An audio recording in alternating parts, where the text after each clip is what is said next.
Hello. Good morning.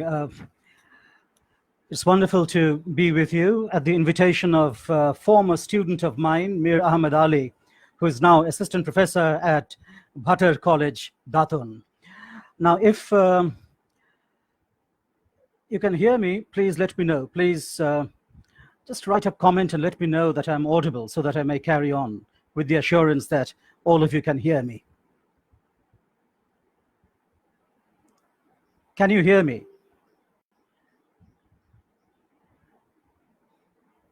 Can you hear me, all of you?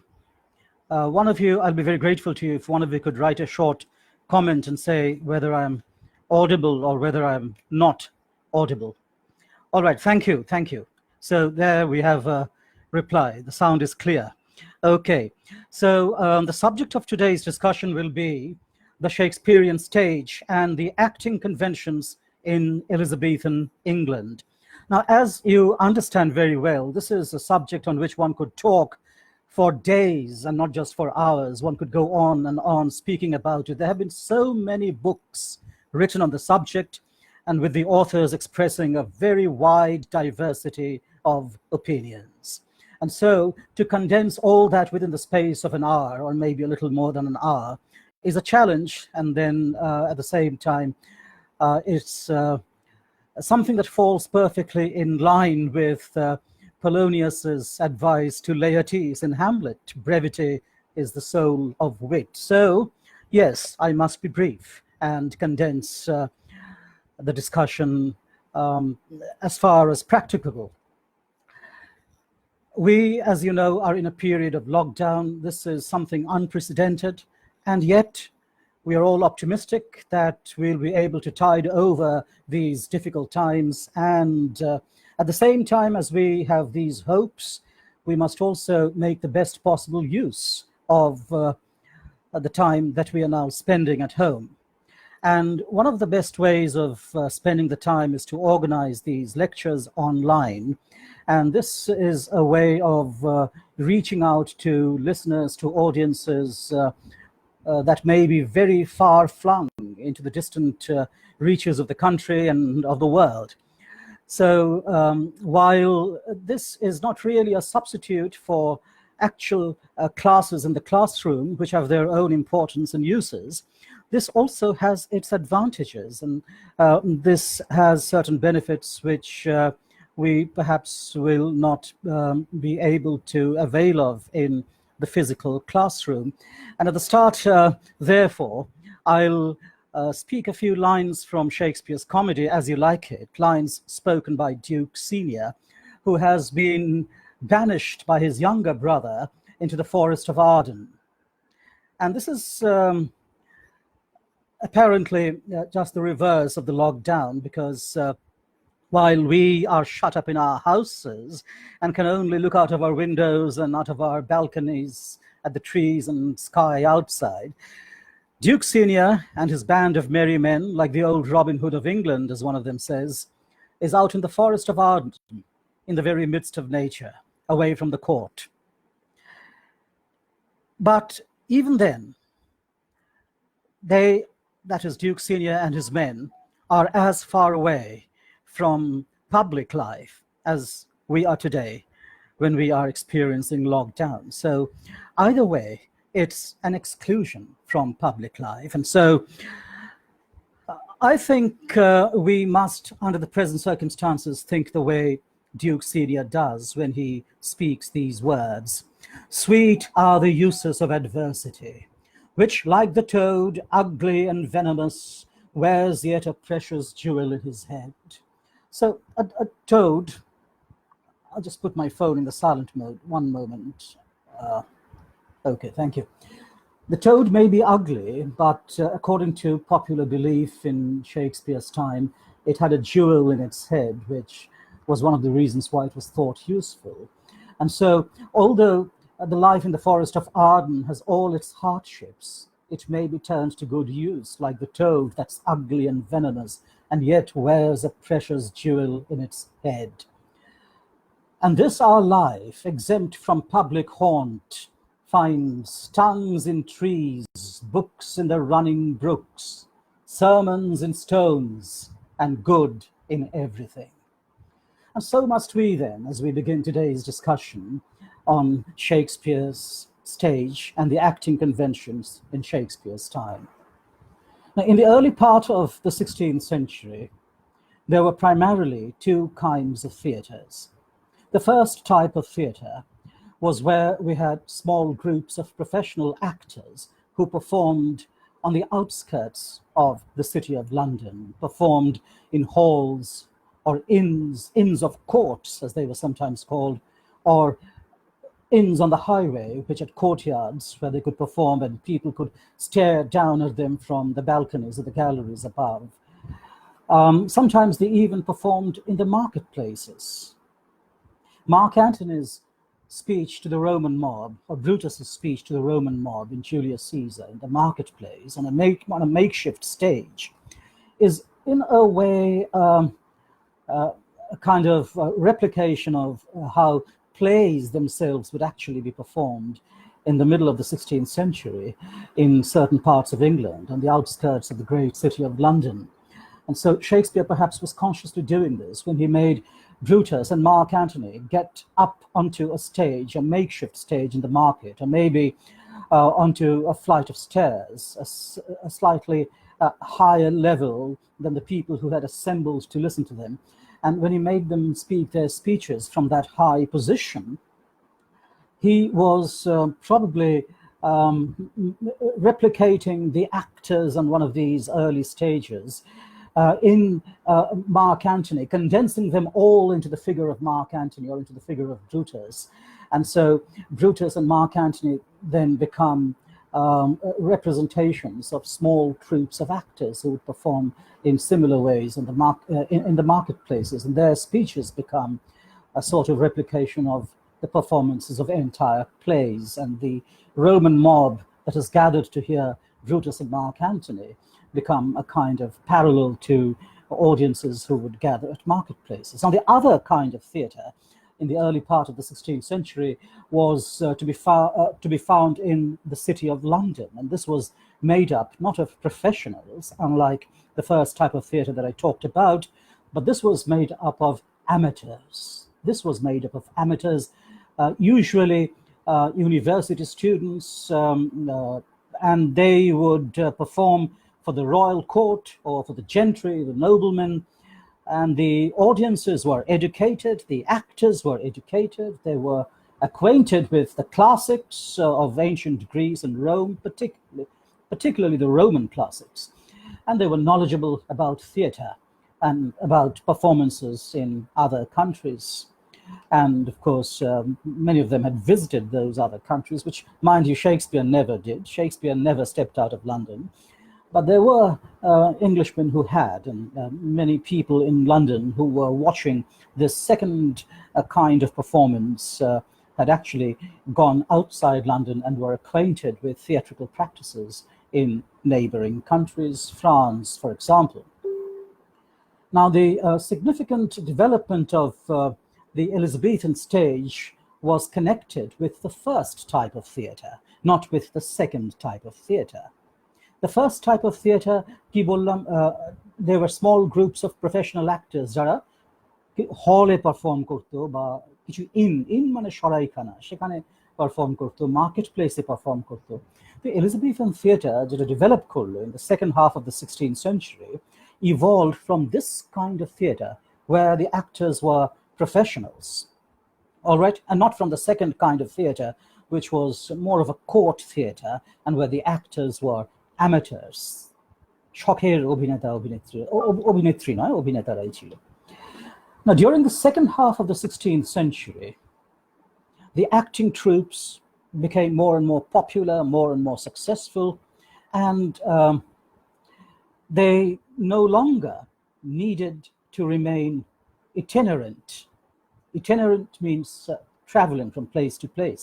আর তাদের ঘুরে বেড়াতে হতো না এক জায়গা থেকে আরেক জায়গায়, আরেক জায়গা থেকে আরেক জায়গায়। তার কারণ হচ্ছে 1567-এ there was an attempt to build the first public playhouse on the outskirts of London, and this is where the acting troupes would have permanent acting space. Now, in 1567, this public playhouse that came up, the first of its kind in London, or a little on the outskirts of London, it was built just outside the limits of the city, and this was called the Red Lion. The Red Lion. But it wasn't successful. It was very short-lived, and later it became only a place that would receive and house the traveling acting troupes. The first successful public theatre in the Elizabethan age was simply called the Theatre. And it was built by the brother-in-law of the person who had attempted to build the Red Lion and make it successful. That, I said, was very short-lived. But this new playhouse called the Theatre, built in 1576 by James Burbage, himself an actor, and the father of the renowned actor of tragic roles in Shakespeare's time, Richard Burbage. Richard Burbage শেক্সপিয়ারের সময় খুব বড় নামকরা অভিনেতা ছিলেন, এবং তার বাবা James বার্বেজ এই প্রথম পাবলিক প্লে হাউস তৈরি করেন ইংল্যান্ডে. It was called the Theatre, and it was built in 1576. Now, the establishment of these large playhouses, there were a few other playhouses which followed the construction of the theatre, but the fact that's important is that the establishment of these large playhouses meant great profit for the actors and the acting companies and for the playwrights, who made a lot of money out of the writing of plays. Shakespeare went on to buy a house called the New Place, which was roughly a kilometre away from, or a mile away from his birthplace in Stratford-upon-Avon. And this at that time was one of the most expensive houses in England. So you can understand that Shakespeare made a lot of money out of the theatre, and he knew exactly what kind of plays to write to draw people to the public playhouses, because the people had to be drawn in for him to make a living out of the theatre, and his plays therefore were suited to popular taste, which is very important, because this is one of the ways in which we distinguish a popular playwright like Shakespeare from the great Greek playwrights, Aristophanes and Sophocles and Aeschylus and Euripides, who did not write for popular audiences. They wrote for niche audiences, for elite audiences. But Shakespeare was very different, and he wrote for the masses. He wrote for everyone. There was a bit of just about everything in his plays. There was violence, there was love and sex and music, and there were ghosts and witches, and there were fools and wise men, there were young people and old people, there were deaths and marriages, there were wars and battles, and rocks and mountains and seas and thunderstorms and shipwrecks and identical twins and a whole lot of things, just about everything that he could think of and fit in for performance on the stage. So yes, now the construction of these public playhouses on the outskirts of London was prompted when the mayor of London and the corporation banned the performance of plays in 1572 as a measure against the plague. And so plays could not any longer be performed within the city limits, and they had to be performed outside London. And most of these public playhouses, therefore, were built close to a place called Shoreditch, which was just outside London. And in 1575, all players, all actors were formally expelled from London. That was 1575. In 1572, 3 years earlier, the performance of plays had been banned in London by the mayor of London and the corporation. And this prompted the construction of permanent playhouses. Look, all players had been expelled from the city of London in 1575. The performance of plays in London was banned in 1572. And what happens next? In 1576, up comes this huge structure, this architectural marvel of the times called the theatre, the first public theatre in London. And so we can safely assume that it was this set of measures adopted to confront the plague that prompted the construction of public playhouses outside the jurisdiction of London. And these areas were also called the Liberties. the liberties. And these liberties were in a number of places, but the most important place where there were these liberties and where these theatres came up was a place called Shoreditch. এই যে theatre, the first theatre, the public theatre, the first public theatre যেটা তৈরি করা হলো 1576-এ, James বারবেচ তৈরি করলেন। তারপর পরপর কয়েকটা এরকম পাবলিক থিয়েটার্স আরও তৈরি হলো। যেমন 1577, the next year, the Curtain Theatre. Of course, in Shakespeare's time, there were no curtains to fall at the end of scenes. Now, this theatre was called the Curtain Theatre, not because there was a curtain that would fall at the end of the scenes, but because it was built on a plot of land in a place called Curtain Close, C-L-O-A-C, and that's why it was called the Curtain Theatre. It derived its name from the name of the place. In 1587, আরো 10 বছর পর, the Rose. এই যে the শব্দটা বসাচ্ছি, এই যে আর্টিকেলটা, the globe আমরা বলি, দ্য কার্টেন বলি, আমরা বলি দ্য রোজ, এই দ্যটা কিন্তু this is not part of the name. তাই যখন লেখা হবে তখন দ্য টিটা ছোট হাতের টি হবে। কিন্তু আমরা বলি, যেমন আমরা দ্য পাঞ্জাব বলি, দ্য নেদারল্যান্ডস বলি, সেরকম।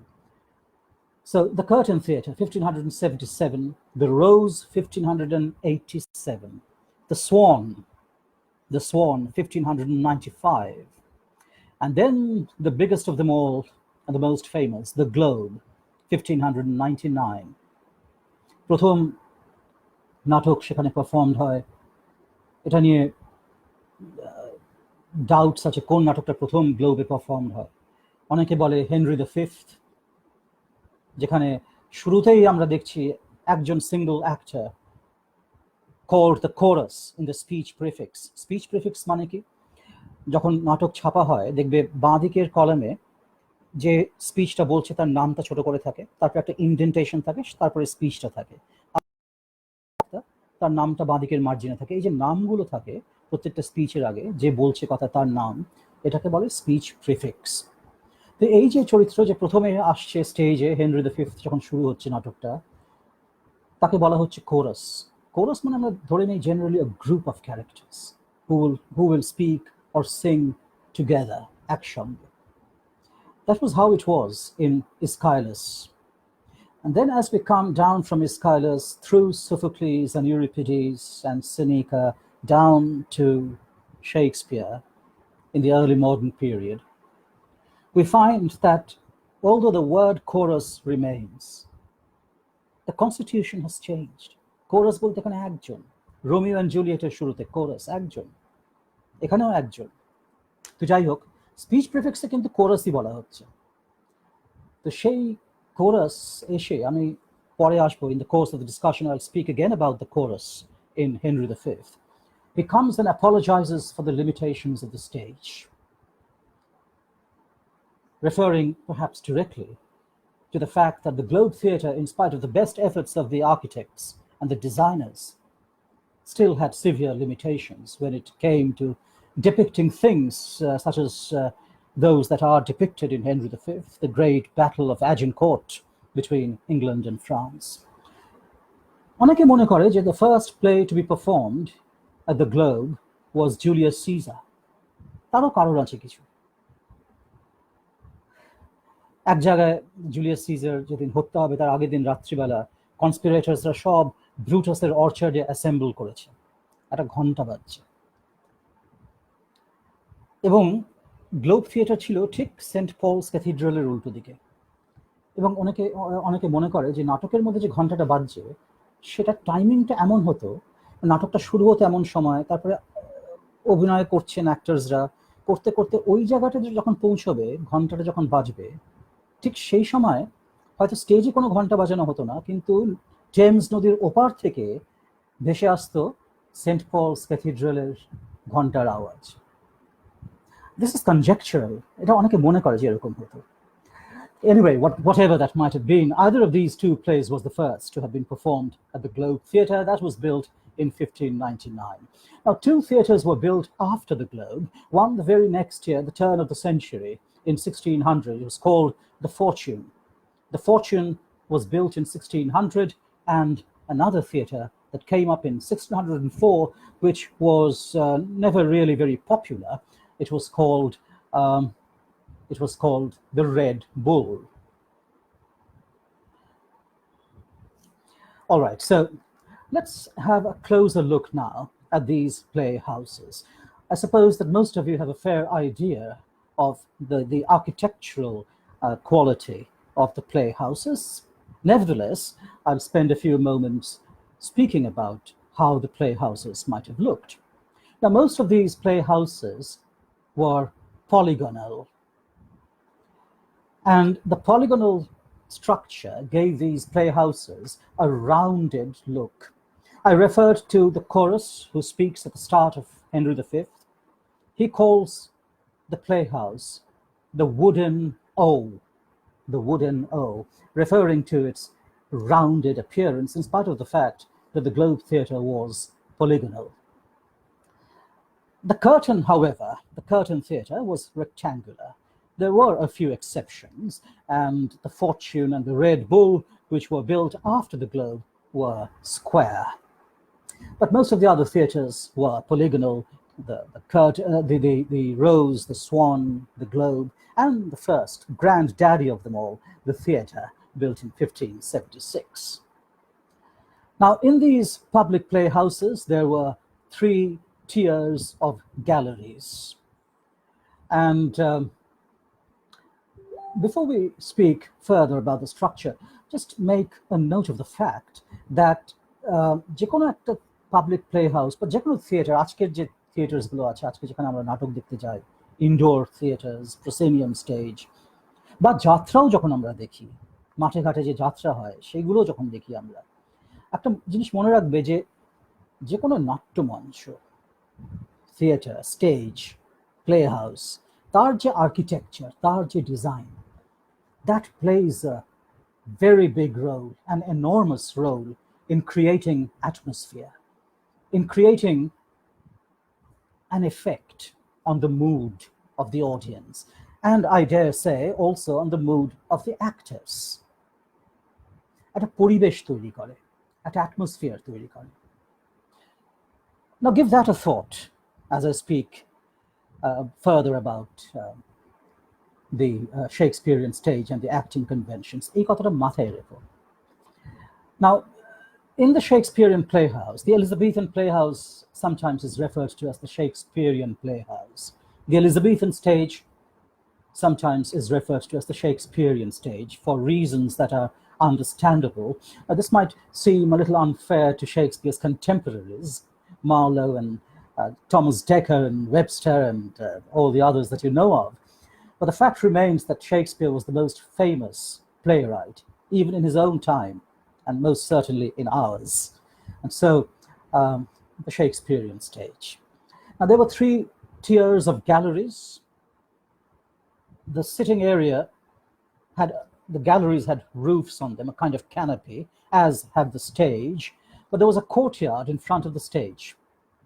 In fact, 3 sides of the public stage were open to the galleries in the courtyard. Now, I'll show you some images here, which I have on my mobile phone. Give me just a few seconds to open those images. Okay, so here we go. Yes, let this be the first image.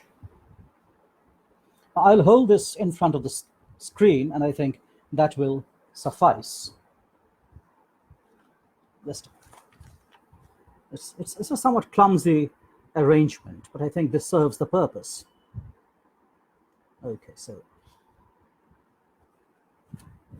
I believe that this is there's a lot of flair in it. Okay, just I'll try to set things right.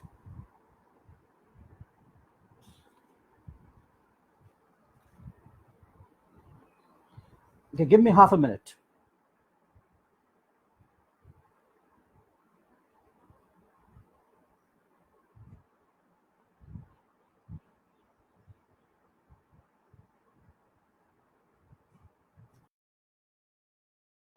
I'll see if this works, and if this doesn't work, I'll simply explain it to you with other means.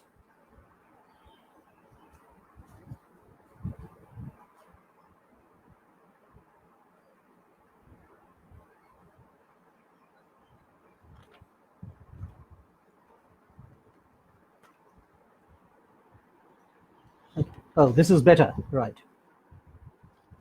Now, you can see the stage.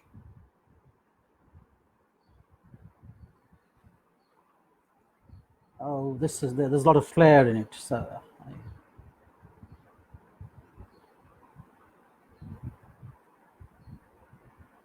I'll try something else. Now, the fact is that I'm sitting in a room which has the windows open, and there's a lot of light streaming in through the windows, and the windows have no curtain. Shakespearean Stage মতন পর্দা নেই। যাই হোক, এই দেখো, this was the stage.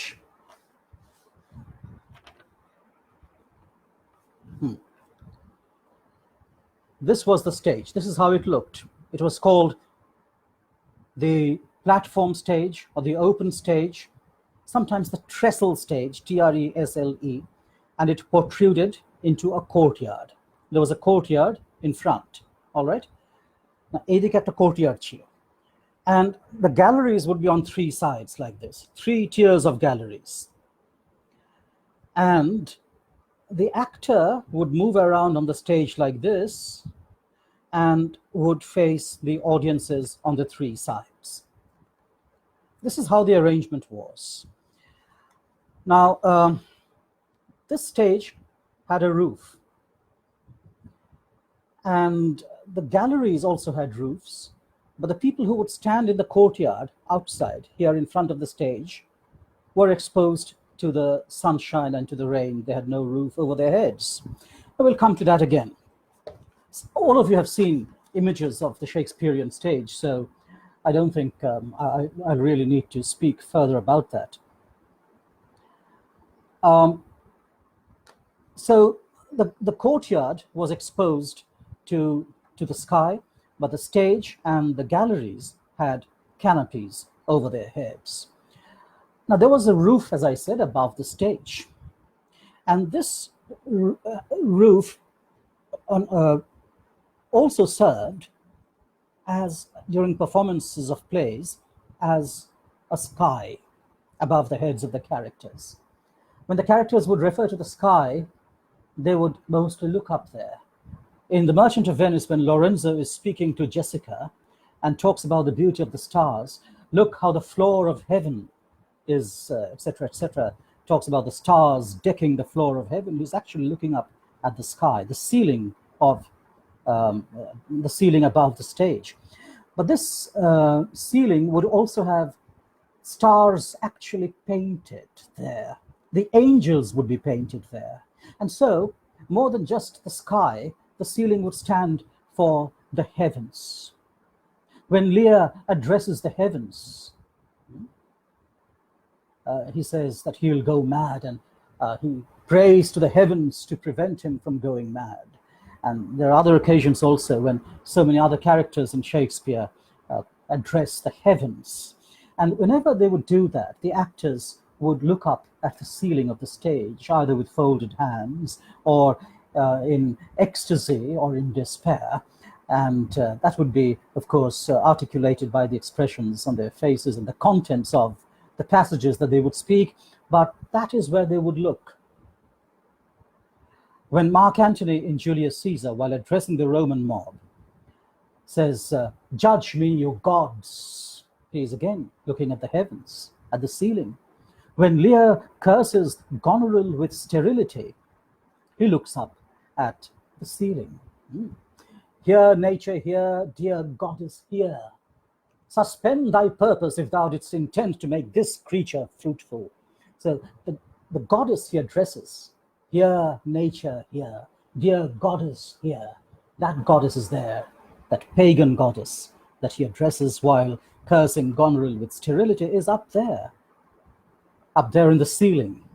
That's the heavens, so far as the stage and the audience in Shakespeare's time are concerned. Now, just as there was this ceiling above the stage, which suggested the heavens, there also had to be hell somewhere. The stage itself was the earth. In fact, the fact that the stage was the earth between the heavens above and hell below is suggested by so many lines that we find in Shakespeare.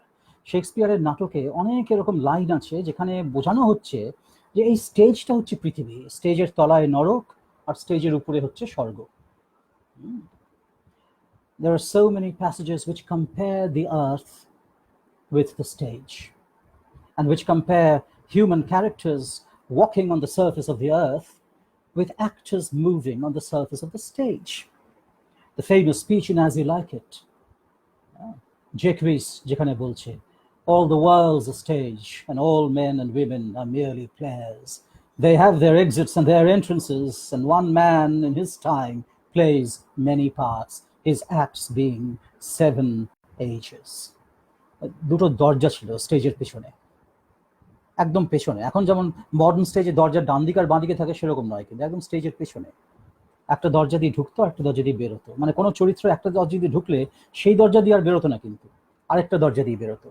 R stage generally খুব চওড়া বড় stage ছিল। মানে globe থিয়েটারের ডাইমেনশনসগুলো যদি দেখো, এই ডাইমেনশনসগুলো আমরা জেনেছি কি করে? By examining the documents such as the building contracts, সেখানে ডাইমেনশনসগুলো বলা আছে এবং সেখান থেকেই লোকে জানতে পেরেছে।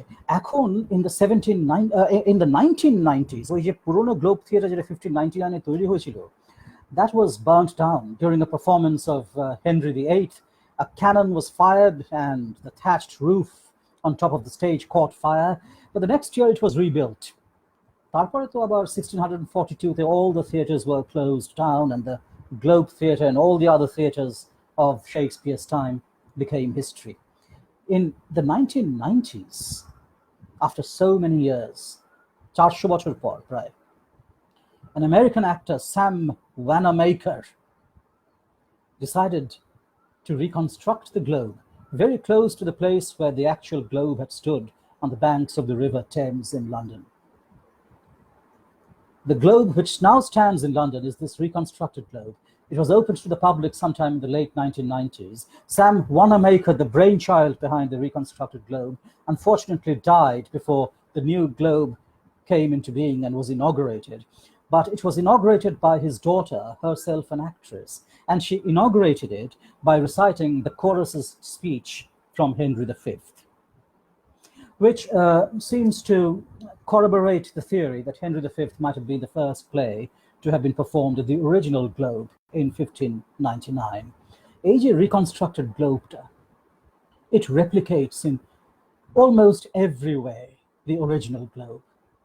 এখনো audience এরকম দাঁড়ায় গিয়ে, the groundlings, they stand in the courtyard or the pit. We have 3 tiers of galleries. Now one has to pay £1 to be a groundling, and or £5, sorry, to be a groundling, and £15 to sit in the galleries. In Shakespeare's time, one had to pay only 1 pence to get in and stand and be one of the groundlings, and 2 pence to get into the galleries and have some sort of roof over your head and protect yourself from the sun and the rain. A little more than that, maybe 3 pence to get a chair with some kind of cushioning on it, and around 6 pence, which was an enormous money in Shakespeare's time, to get a seat somewhere behind the stage or just on the stage, very close to the actors and to the green room, as we say today. In those days, it would be called something else. I'll speak about the tiring room, which also served as a place where actors could quickly have a change of dress. Now, from that position, the ones who paid 6 pence and sat on the stage or just behind the stage and were very close to the actors, well, that was a terrible place to watch the performance from. You couldn't really watch all of the performance and see the actors' faces from that angle. You only blocked the view of those who would be standing below, the groundlings, the ones closest to the stage.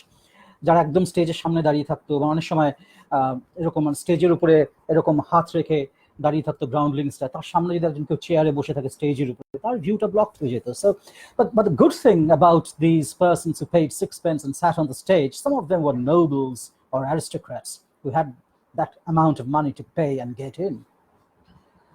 অনেক সময় এরকমও হয়েছে যে রানী Elizabeth নিজে গিয়ে স্টেজে বসেছেন, এবং তারপর জেমস যখন রাজা হলেন 1603-এ, উনিও গেছেন। But these were rare occasions. Now, in most cases, noblemen would do this to show off their costumes, তাদের দামি পোশাক দর্শকদের দেখাবার জন্য। That was the most useful purpose that getting onto the stage and sitting on a stool or chair on the stage served.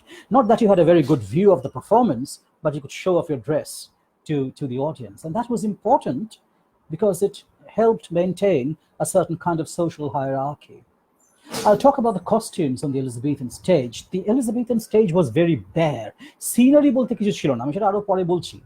Scenery bolte kichu chilo na, kintu that was more than made up for by the grand and expensive costumes, and a lot of money was spent by the acting companies. Shakespeare's acting company নাম ছিল প্রথমে the Chamberlain's Men, তারপর যখন James রাজা হলেন এলিজাবেথের মৃত্যুর পর 1603-এ, it was called the King's Men. And Shakespeare's company, or Christopher Marlowe's company, which was called the Admiral's Men, এবং আরো যেসব কোম্পানিগুলো ছিল, they spent a lot of money on costumes.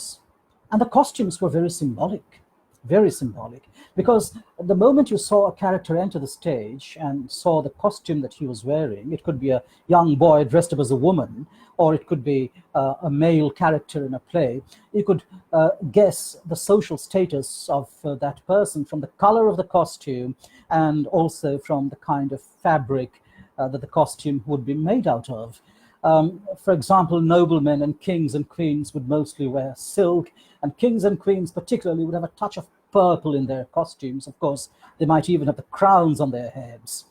Our jara farmers, peasants, at the other end of the pole, they would wear costumes made out of coarse fabric, and they would be dull-colored grays and shades of brown and shades of yellow and white, and so on and so forth. Kings would have a lot of red and crimson and purple on their costumes, and so also queens. So the colors and the fabric of the costumes was important because they would suggest social hierarchy and would help preserve that social hierarchy. And that's also the reason why sometimes the noblemen and the aristocrats would get onto the stage and sit there, having paid sixpence to get into the playhouse.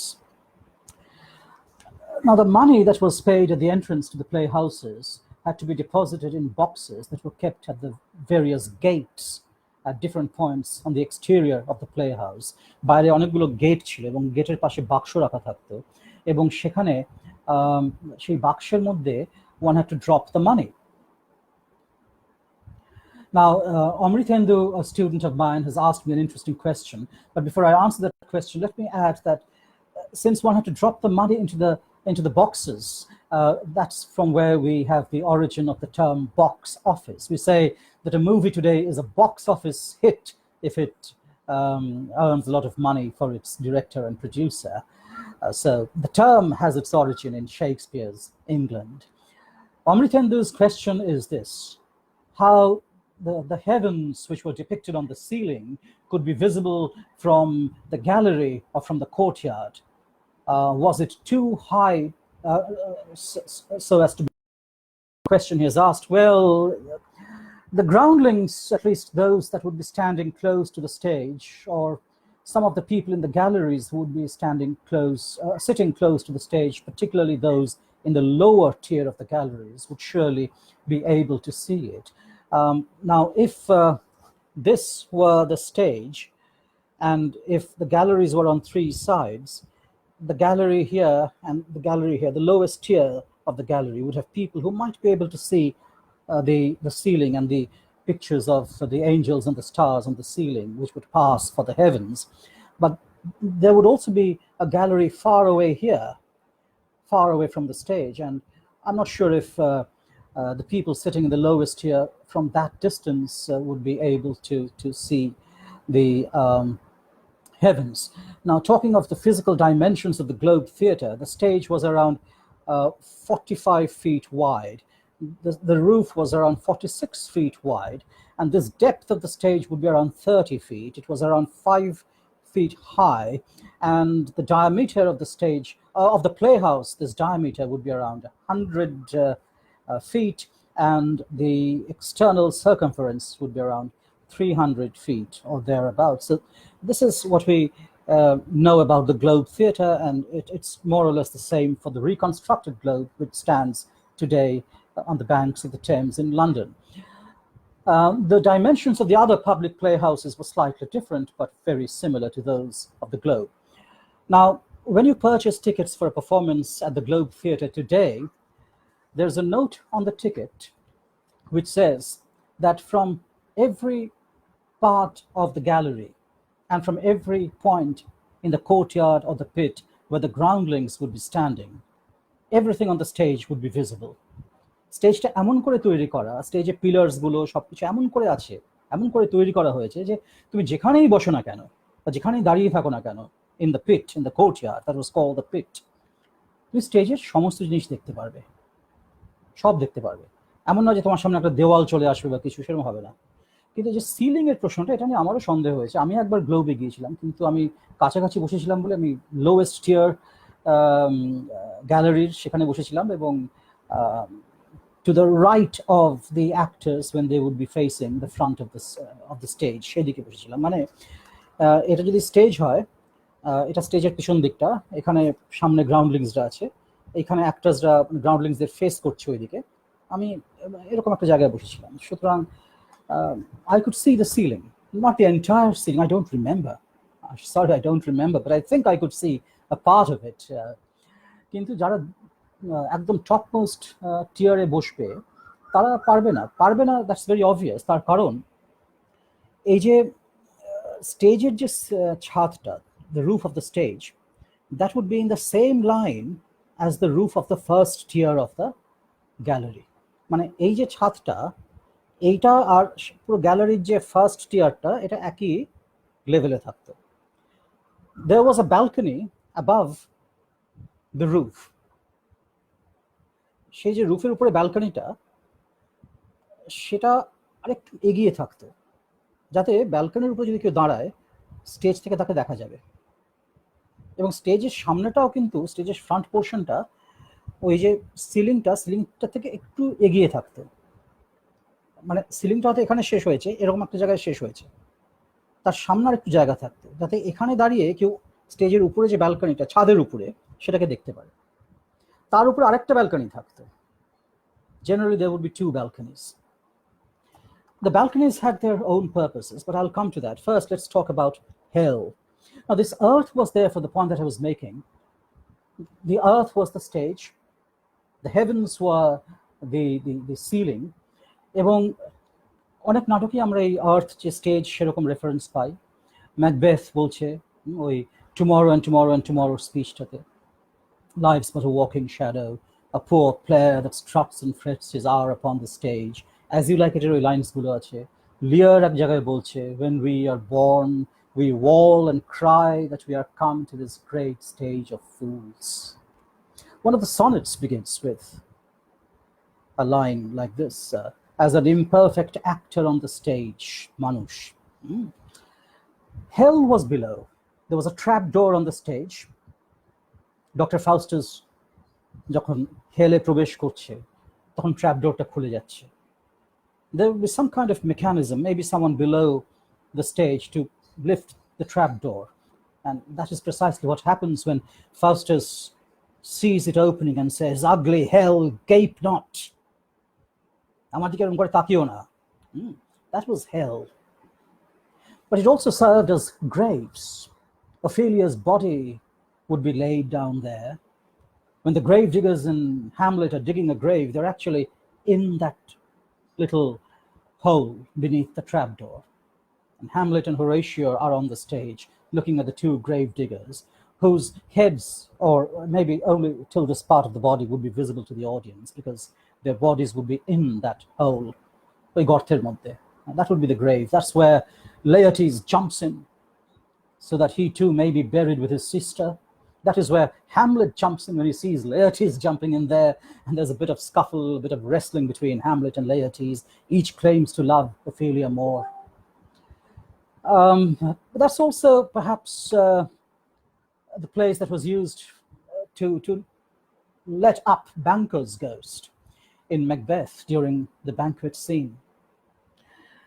If this were the stage, Shamne Dorshokera ache, I believe the table could have been placed at 90 degrees to the front of the stage like this, with guests seated on either side in rows, and Macbeth being here at the head of the table along with his wife. And then suddenly there would be a tablecloth right up to the floor. এবং তার টেবিলের তলায় হচ্ছে ওই ট্র্যাপডোরটা খুললো, দর্শকেরা দেখতে পেল না, যেহেতু there would be this curtain, this tablecloth hanging down, and then the actor playing Banquo would creep up beneath the table after having emerged through the trapdoor, invisible to the audience, and he would suddenly sit on Banquo's chair. So the audience would think that he must have appeared abruptly, because they wouldn't have seen him coming onto the stage through any of the two doors. So that might have indeed seemed strange. Hamlet's ghost, of course, Hamlet's father's ghost, might have walked in through one of the doors. Indeed, a recent Globe Theatre production shows Hamlet's father's ghost walking in through one of the two doors and then going out through the other door with Hamlet at the end of Act 1, Scene 4, and then emerging again through the first door at the start of Act 1, Scene 5, with Hamlet, which now onto what is supposedly another part of the ramparts of the castle. So yes, there was no artificial lighting. The plays were performed in the afternoons under the bright sun. Usually on days where there would be rain, performances would be cancelled, and the stage had no scenery, only chairs and beds and stools and maybe pillars which served as trees in the forest of Arden, where Orlando would write his love verses for Rosalind. Effects of thunder and lightning, as in the sequence of storm scenes in King Lear, or whenever the witches would meet in Macbeth, would be created by drums filled with stones, which would be rolled over at the back of the stage to create a sort of grating, rumbling sound, approximating the sound of thunder. And there would be torches, moshal, flashed from behind the stage, which would suggest lightning. A very crude way of doing things, but the Elizabethans were very satisfied with all this mechanism. Now, there was no curtain at the end of a scene, so if a person died, if a person was killed in a scene, at the end of the scene, the body would actually have to be lifted and carried off stage. And today this might seem very, very strange and even a very poor way of doing things. Usually the curtain falls and then the body is removed. And when the curtain lifts again at the start of a new scene, there's no body on the stage, not a single stain of blood. But then the paint that was used to serve as blood would have to be wiped off, and the body would have to be carried away in full view of the audience in Shakespeare's time. I watched a performance of Julius Caesar at the reconstructed Globe, and this is precisely what happened when Caesar was killed by the conspirators, and there was a bit of red paint that spilled onto the floor, and that had to be wiped, and the body of Caesar was carried off in full view of the audience, and no one minded. কেউ কিছু মনে করেনি, because that is how it used to be in Shakespeare's time. And the very purpose of acting at the New Globe Theatre is to take people back into the 16th century or to the early 17th century. It's almost as if one were traveling in a time machine if you go to London and watch a performance at the Globe Theatre. That is precisely how you will feel. The crowds were noisy. They would cheer and jeer if they were not satisfied at the actors. Jodi Laurence Olivierer Henry V দেখো দেখবে শুরু হচ্ছে with a performance of the Globe Theatre, একজন actor তার line ভুলে গেছে এবং সবাই স্টেজের মধ্যে নানা রকম ফল টল টমেটোস এই সমস্ত ছুটছে. And that is how things were in Shakespeare's time. Today, of course, people don't hurl tomatoes and other things such as eggshells any longer, because people apparently today are more polished and refined in their attitudes. But then the crowd is still noisy. The only restriction today is on taking photographs while a performance is on. Of course, you can take photographs when the stage is empty and the performance is over, or before the performance begins.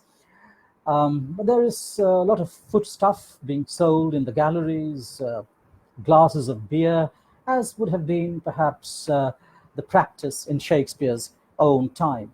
Now, the actors would know that a scene had ended when the stage would be empty. And usually, in these plays by Shakespeare, where most of the lines were in blank verse, the lines at the end of a scene would be rhymed lines. If you look at your texts, you will realize that this is how most scenes end. They end with rhymed lines. And the beginning of a new act was generally suggested by someone coming onto the stage with a placard on which would be printed Act 2, Scene 1, or Act 3, Scene 1, and so on and so forth. The actors, of course, had to have powerful voices. The acoustics were excellent at the public theatres, but the voices had to reach out to 2,000 or 3,000 people, because that was the number that crowded into these public theatres. Now, of course, there were no female actors on the Shakespearean stage, although in other parts of Europe, such as, for example, in places like Venice or in parts of Denmark, there would be female actors. In Hamlet, for example, when the acting troupe comes to Elsinore, the group of actors, there are women among them. There's a woman that Hamlet addresses as my ladyship, who later in a performance becomes the player queen. And the Elizabethan audiences were seeing this on the stage at a time when on the English stage there would be no women or girls performing. Now, boy actors, usually between the ages of 12 and 20, would play the roles of women, and they would have to approximate the mannerisms and the voices of women. And this was by no means very easy, but these boy actors, as is now generally understood, did an excellent job. They did an excellent job. But the fact of the matter is that when we watch performances of Shakespeare today, where there is no cross-dressing, there could be experiments with cross-dressing. Some of it is gimmicky, as in that recent Globe Theatre production of Hamlet that I spoke of, যেখানে অনেক সময় আমার মনে হয়েছে যে দরকার ছিল না, কিন্তু ক্রস ড্রেসিং হয়েছে। কিন্তু শেক্সপিয়ারের সময় it was a practical necessity, because women didn't act on the public stage in England. There was the Puritans were not happy with cross-dressing because they thought it vulgar and immoral. They thought it to be an expression of dissatisfaction with God-given identity. They thought that it was one way of lying about yourself. মিথ্যে কথা বলার মতনই হচ্ছে, তুমি ছেলে কিন্তু তুমি দেখাচ্ছ যে তুমি মেয়ে। Even acting was condemned as an indulgence in untruth, in lying. And so it was very nearly a sin for some of these Puritans. Malvolio in Twelfth Night is supposed to be a representative of the Puritans who were now becoming very volatile and were making their presence felt. And gradually, of course, they rose in power, and finally the theatres were closed down. Of course, Shakespeare is mocking Malvolio in Twelfth Night, but remember, he leaves the stage saying, "I'll be revenged on the whole pack of you," which is prophetic, isn't it? Particularly when we consider the closing down of the theatres a few decades later. Now, in Shakespeare's time, these young boys who played the roles of women might have had their friends in the audience. And some of these speeches, which appear speeches by the women characters in the plays, which appear very somber and grave, as indeed they were meant to be, might have had a slightly different import, at least among certain people in the audience, friends of the young boys who would be performing on the stage. They might have giggled and laughed at certain places where the audience is expected to be serious.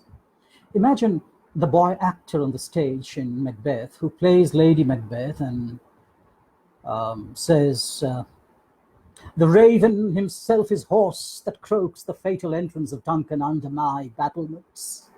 And then come, you spirits that tended more, etc., etc. Unsex me here." And then a few lines later, "Come to my woman's breasts and take my milk for gall, you murdering ministers. Come to my woman's breasts." Yes, as academics, we make much of that. Imagine a few naughty friends of this young boy actor seated in the audience, bursting into laughter as their friend spoke those lines on the stage, which would, in fact, temporarily disrupt the somber atmosphere created by the contents of the lines. Now, these are little things. These are little things about the material conditions of acting on the Shakespearean stage in Shakespeare's own time, which we miss, which we overlook when we watch the plays today or when we study the plays in the classroom. All right, so maybe I can be with you for another 15, 20 minutes. In fact, there's so much to say. Now, at the rear of the stage here, at the back of the stage, now there would be a door here and a door here. Between the two doors, there would be a curtain. Beneath the curtain would be the discovery space.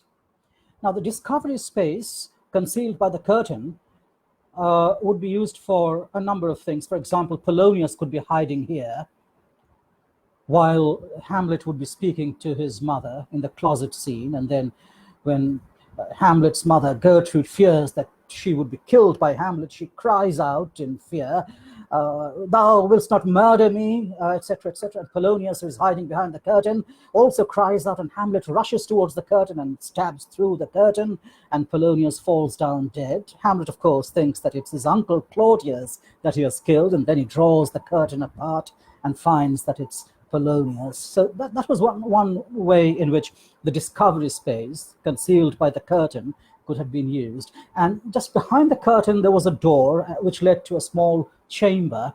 This could serve as a study. It could serve as Polonius's study in Hamlet. It could serve as an inner chamber. It could serve as the chamber where Lady Macbeth walks in her sleep. This was called the tiring room. This could also serve, as I said a few moments ago, as the place where actors could quickly change their costumes. Of course, they had other places behind the stage to change their costumes, but if only a little change in costume, a quick change was required, this is where they could go. When Lady Macbeth walks in her sleep, the gentlewoman and the doctor, with the curtain in front drawn apart, could be standing at the door that would lead into this inner chamber, and they could be eavesdropping, laying their ears to the door, and also peering in and seeing Lady Macbeth moving with the candle in her hand.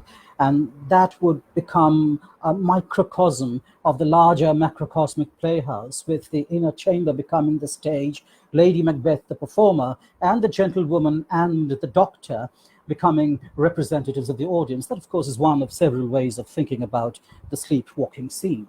Now, the only sketch that we have of the public theatre, as it might have looked in Shakespeare's time, is a rather poorly drawn sketch, which you can look up in the internet unless you have seen it already. This was of the Swan Theatre, which was built in 1595, and the sketch itself was made in 1596 by a Dutch traveller called De Witt, with a small d, D-E, and then a capital W for the next word in the name, W-I-T-T. And he made this sketch apparently while he was seated in the audience and watching a performance, because the sketch shows actors on the stage. So now this is the only sketch that we have of an Elizabethan stage, an Elizabethan playhouse, and it's not a very good sketch. It's not a very good sketch, as you will understand if you see it. And besides this, we have the dimensions of some of the playhouses, such as the Fortune and the Globe, from records of contracts with builders that have survived. Now,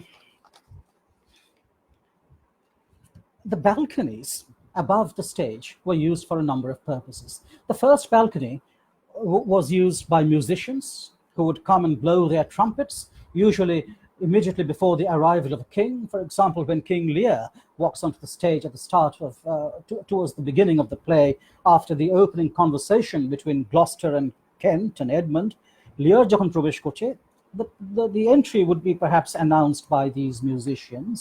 The musicians would also come and blow their trumpets during wars and battles. অনেক সময় stage direction থাকে, alarums, তখন ওখান থেকে blow করা হতো trumpets. অনেক সময় থাকে alarums within, তখন backstage থেকে blow করা হবে trumpets বা অন্য musical instruments, clarions. দর্শক দেখতে পারবে না যে কোথা থেকে blow করা হচ্ছে। আর on other occasions যখন within এই stage directionটা থাকে না, তখন ওই ব্যালকনিতে মিউজিশিয়ানসরা এসে এই ট্রাম্পেটস ব্লো করতো। মাঝে মাঝে একদম উপরের যে ব্যালকনিটা সেটাও ইউজ করা হতো। ধরো মিডল ব্যালকনিটা, ফার্স্ট ব্যালকনিটা ইউজ করা হচ্ছে, জুলিয়েট ওখানে দাঁড়িয়ে আছে, নিচে রোমিও, দুজনের মধ্যে কনভারসেশন হচ্ছে, হালকা একটা music, a romantic music could then be played by a musician standing on the topmost balcony. Juliet বেরোচ্ছে, নিচে রোমিও একটা হয়তো একটা উডেন ব্লক তার পিছনে লুকিয়ে আছে। ধর এই যে স্টেজটা, একদম স্টেজের সামনে এদিকে দর্শকেরা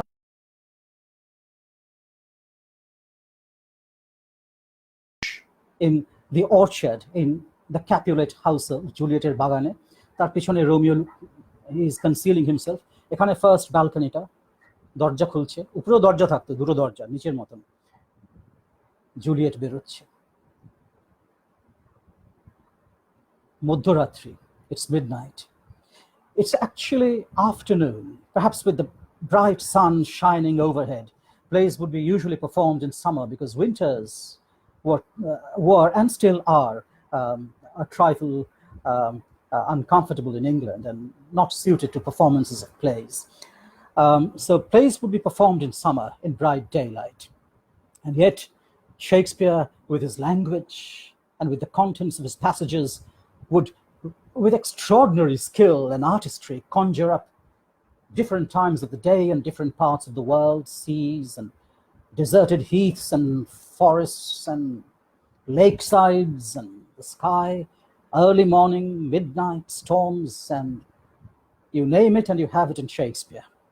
And one of the reasons why Shakespeare's language is so beautiful, why Shakespeare's verse is so exquisite, is because of the absence of scenery and absence of stage props.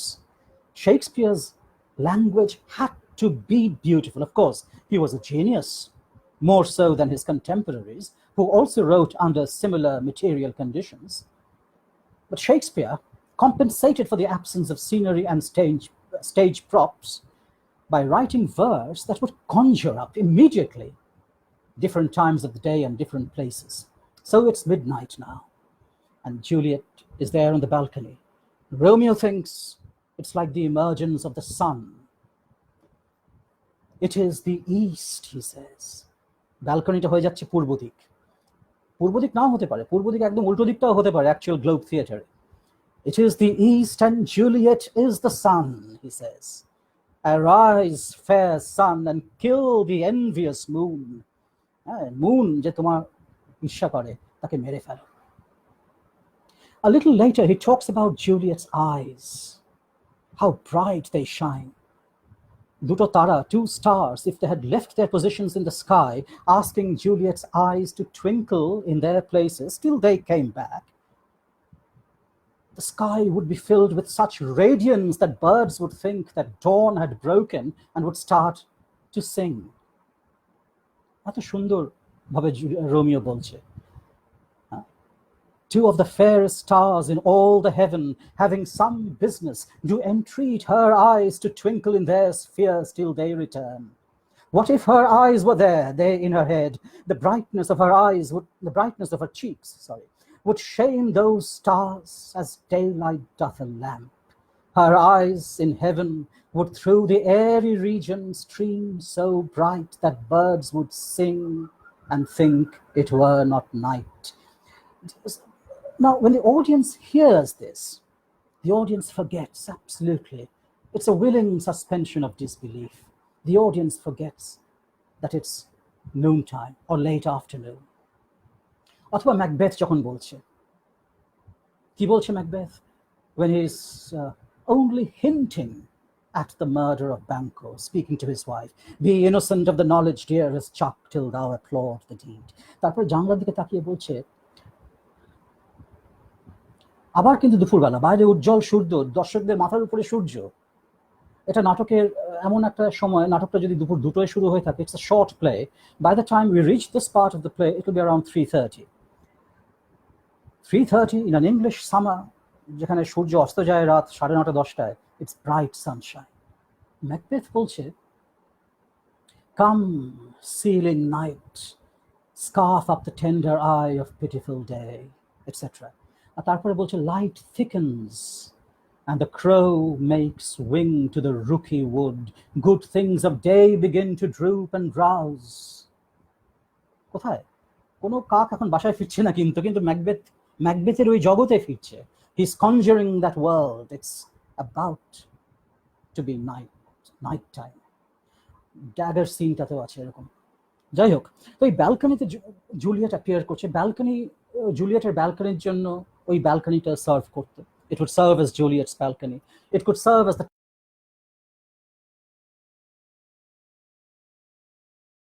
side of the hill. So it could serve as a hilltop. It could serve as the ramparts of the castle of Elsinore in Hamlet, where Marcellus and Horatio and Bernardo are keeping watch, and where the ghost makes its first appearance. যখন Hamlet join করছে ওদের, when Hamlet joins them, and immediately before the ghost appears again for the first time to Hamlet, Hamlet looks down from the balcony onto the stage below, where he sees Claudius and Gertrude and the other courtiers making merry with drink. There's a lot of revelry, and he looks down from the balcony and makes his own observations on what he sees below. And then they disappear, and then the ghost appears. All right, so this then is what the balconies were used for. Shakespeare's language, যেটা আমি বলছিলাম, আরো কিছু examples দেখো। ভোরবেলা সূর্য উঠছে। ওই Romeo and জুলিয়েটে ওই ব্যালকনি সিনটা one of the most famous scenes that Shakespeare ever wrote. After the two of them, the two young lovers, have had a long conversation through the night, dawn is about to break. They hear the cry of a bird. Juliet thinks it's the nightingale, but Romeo knows that he must leave before he is captured by the members of the Capulet household. And he knows that it is the lark that sings early in the morning, and by whose song you know that dawn is about to break. And so when Juliet says it's the nightingale, Romeo says, no, it was the lark, the herald of the morn, no nightingale. And then he says, looks at the sky and says, night's candles are burnt out, and jocund day walks tiptoe on the misty mountain tops.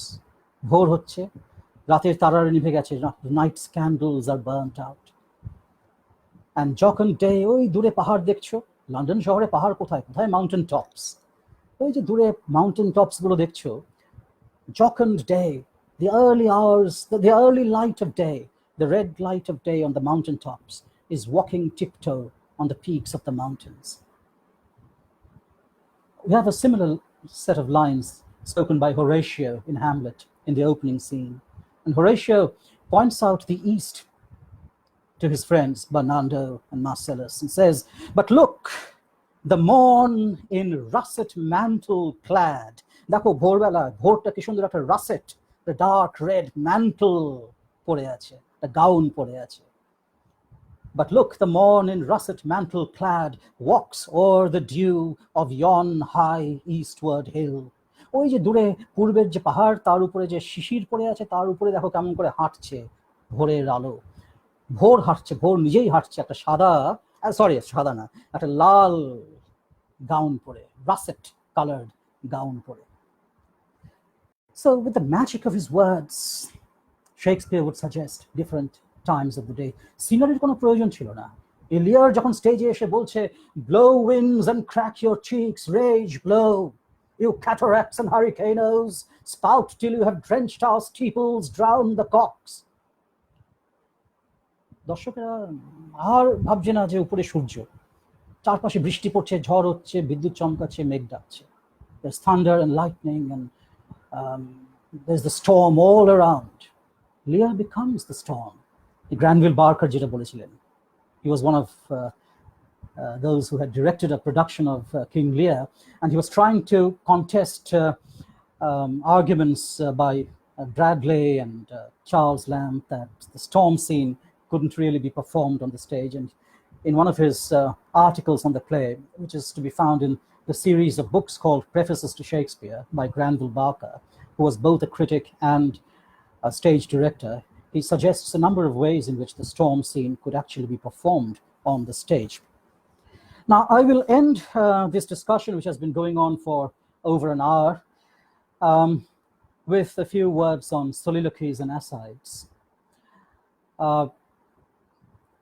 Asides, of course, was spoken in presence of other characters on the stage. In Act 1, Scene 3 of Macbeth, when Banquo and Macbeth have just seen the witches vanish, and they're discussing the witches. Were such things here as we do talk about, or have we eaten on the insane root that takes the reason prisoner?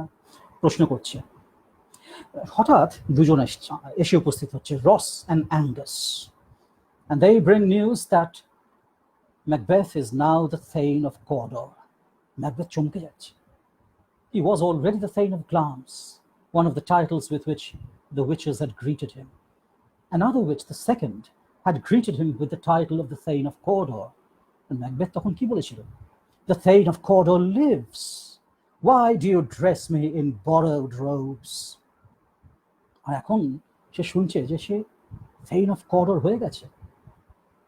এই যে stage, এই দুটো দরজা, একটা দরজা দিয়ে রস আর Angus আসলো, মাঝখানে ছিল ব্যাঙ্কো আর ম্যাকবেথ, এরকম জায়গায় মাঝখানে,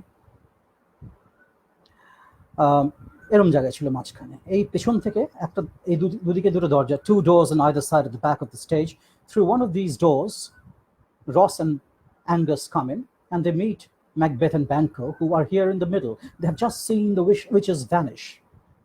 The witches might have been pulled up, hauled above the stage by a pulley and lever system that might have been operational in Shakespeare's time, when there was not much of technology in any case, but they would have been pulled upward onto the balcony above and then further up and out of view of the audience. And that would have been thought of as abrupt vanishing. Or they could have gone down through the trapdoor, but I don't think that the trapdoor would have been used in the case of the witches' disappearance. All right, now once Macbeth hears that he is the Thane of Cawdor, he goes right downstage. Downstage is the front part of the stage, closest to the audience on three sides, which were exposed to the audience. The back of the stage was the upstage part. So when you say that a character goes downstage, he's going towards the audience. And usually soliloquies and asides were spoken downstage, usually, not always. And there he speaks his aside. Two truths are told as prologues to the swelling act of the imperial theme, etc., etc. We aside, that is an aside which he speaks. And when a character is speaking an aside, we suppose that the other characters who are there on the stage are unable to hear what he is saying. The aside is spoken to the audience, directly to the audience. Two truths are told, he says. And these truths are like prologues to the swelling act of the imperial theme, the subject of kingship. These supernatural solicitings cannot be ill, cannot be good. If ill, why have they given me earnest of success commencing in a truth? If good, why do I yield to that suggestion whose horrid image, etc., etc. এই যে কথাগুলো, যে প্রশ্নগুলো করছে দর্শকদের, কিন্তু যদিও আমরা ধরে নেই যে তার পিছনে দাঁড়িয়ে থাকা অন্য চরিত্ররা ওর কথা শুনতে পাচ্ছে না, even then the words would be spoken loud enough. The fact, or the assumption, not the fact, the assumption that the other characters on the stage wouldn't be able to listen to him was only an assumption, an illusion, because people in the galleries, seated several feet away, almost 100 feet away from the actor, would still be able to hear him. So while the actors would be able to hear Macbeth, the actors who would be playing Ross and Angus and Banquo, the characters of Banquo, Angus, and Ross would be unable to hear him.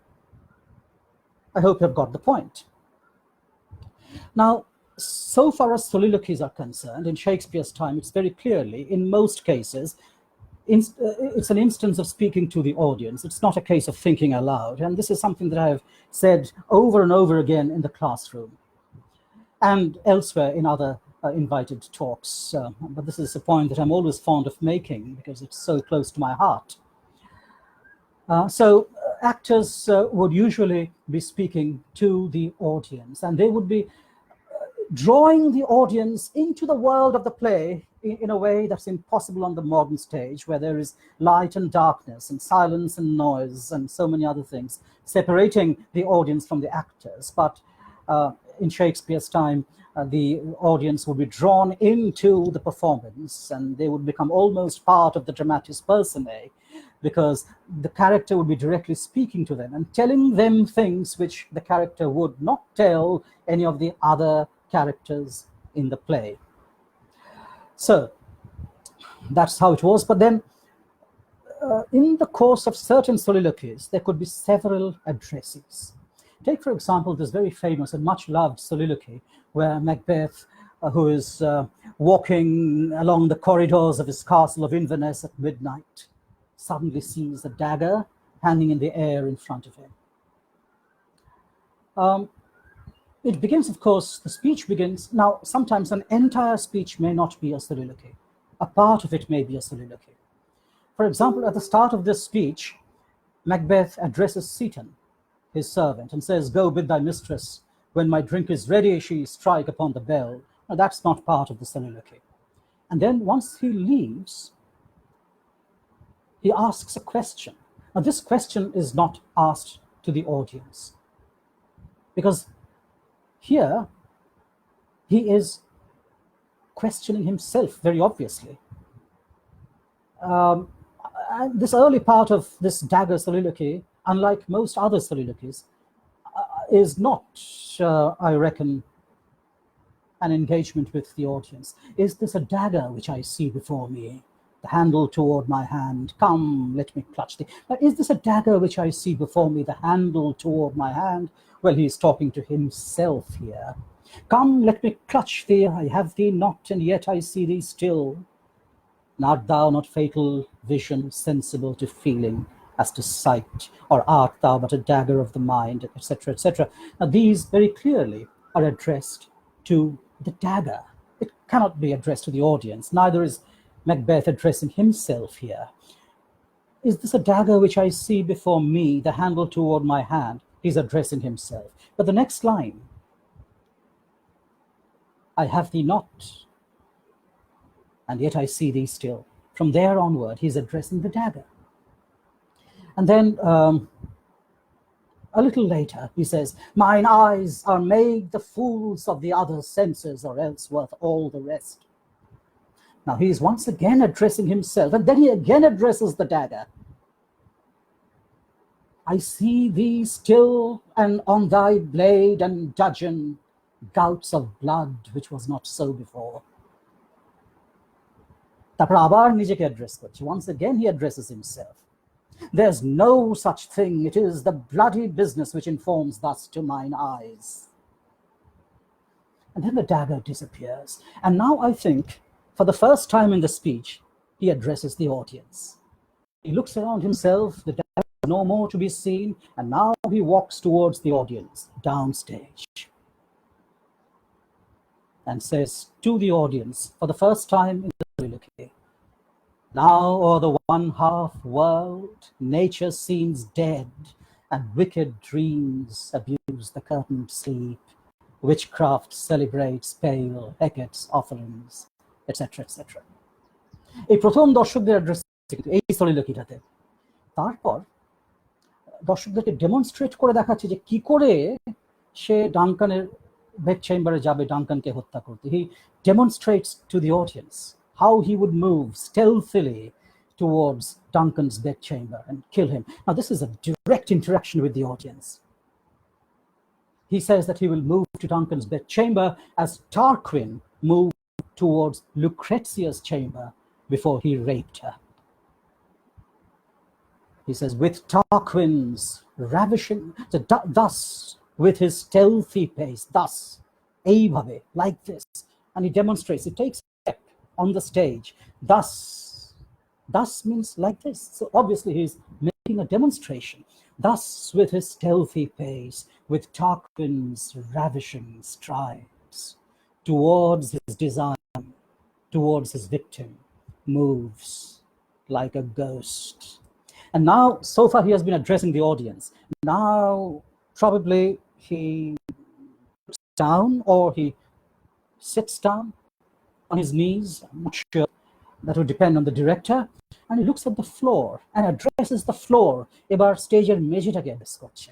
Thou sure and firm set earth, hear not my steps which way they walk. He addresses the earth. And finally, towards the end of the soliloquy, he addresses Duncan apostrophically. The bell rings, but before that, he once again addresses both himself and the audience now together. I go and it is done. The bell invites me. And now he addresses Duncan. Hear not, Duncan, for it is a knell that summons thee to heaven or to hell. And he could actually be pointing at the ceiling, that summons thee to heaven or to hell, the pit, the trapdoor. So there are so many different addressees here. And there could be soliloquies when the character is not alone on the stage. The Tomorrow and Tomorrow soliloquy, for example. Seaton has just brought him the news of Lady Macbeth's death. The Queen, my lord, is dead, he says, and he's still on the stage. And Macbeth says, she should have died after. There would have been a time for such a word.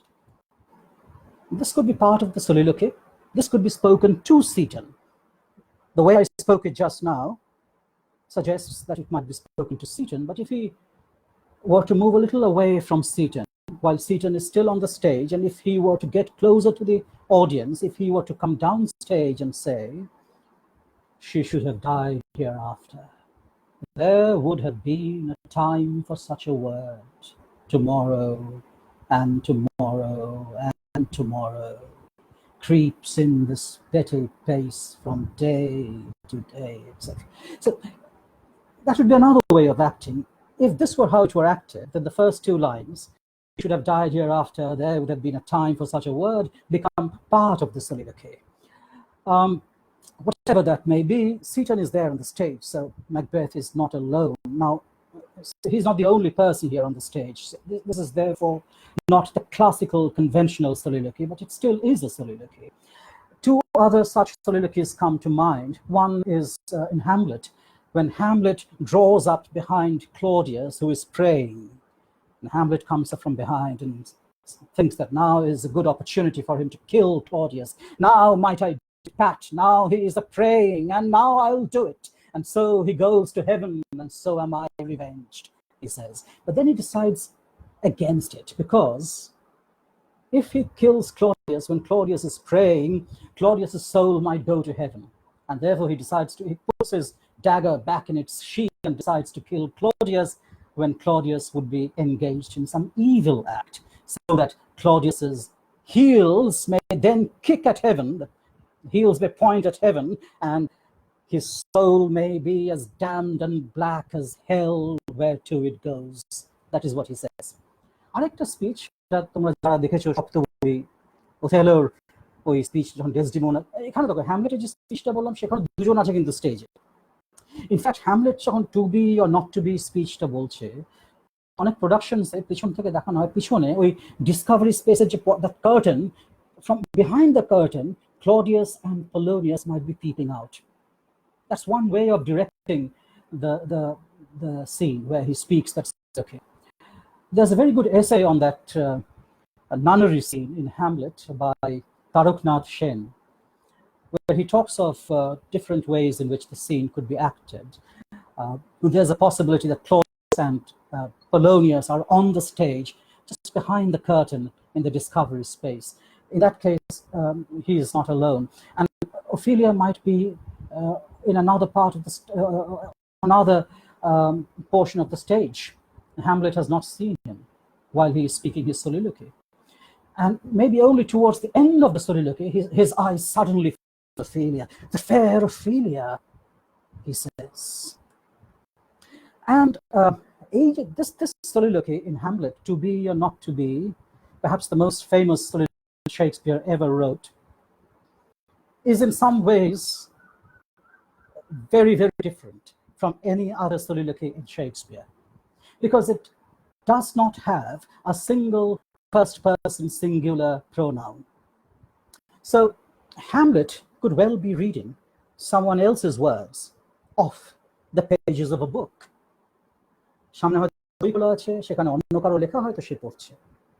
It could be a treatise on suicide, a treatise on death, a treatise on the futility of life, or Macbether, tomorrow and tomorrow and tomorrow, life's but a walking shadow.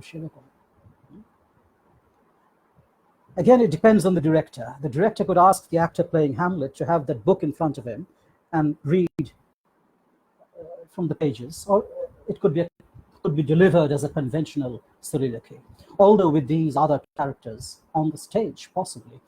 And speech by Othello, where he comes into Desdemona's bedroom and smothers her to death by pressing a pillow on her face. It is the cause, my soul, he says. He enters, and the audience sees Desdemona on the bed, asleep. Othello, what he is speaking is a soliloquy. Let me not name it to you, you chaste stars. And he again looks at the sky, the ceiling. এমন একটা কাজ করেছে Desdemona, সেই কাজ তার নাম আমি নিতে পারবো না তোমাদের কাছে, আকাশের তারাদের বলছে। Let me not name it to you, you chaste stars. It is the cause. Yet I'll not shed her blood, nor scar that whiter skin of hers than snow, etc. He puts out the candle, put out the light, and then put out the light, he says. Once I've put out the candlelight, I'll put out the other light, that's Desdemona's life. And he goes on to differentiate between putting out the two different kinds of light. One can be rekindled, the other cannot be rekindled. And then suddenly Desdemona wakes up. She wakes, Othello says. Desdemona বলছে, my lord, etc., etc. তখন আর soliloquy ভেঙে যাচ্ছে. But till the moment that Desdemona is asleep, although she is there on the stage, it is a soliloquy. Till that moment. So a soliloquy is not necessarily a speech when a character is alone on the stage. A soliloquy is a speech where, regardless of the presence of other characters on the stage, the character would speak as if he were alone on the stage, supposing that the other characters were not able to hear him. What then does, or how then is this kind of soliloquy, such as Othello's soliloquy that I just spoke about, or Macbeth's Tomorrow and Tomorrow's speech, or Hamlet's speech when he sees Claudius at prayer, or the speech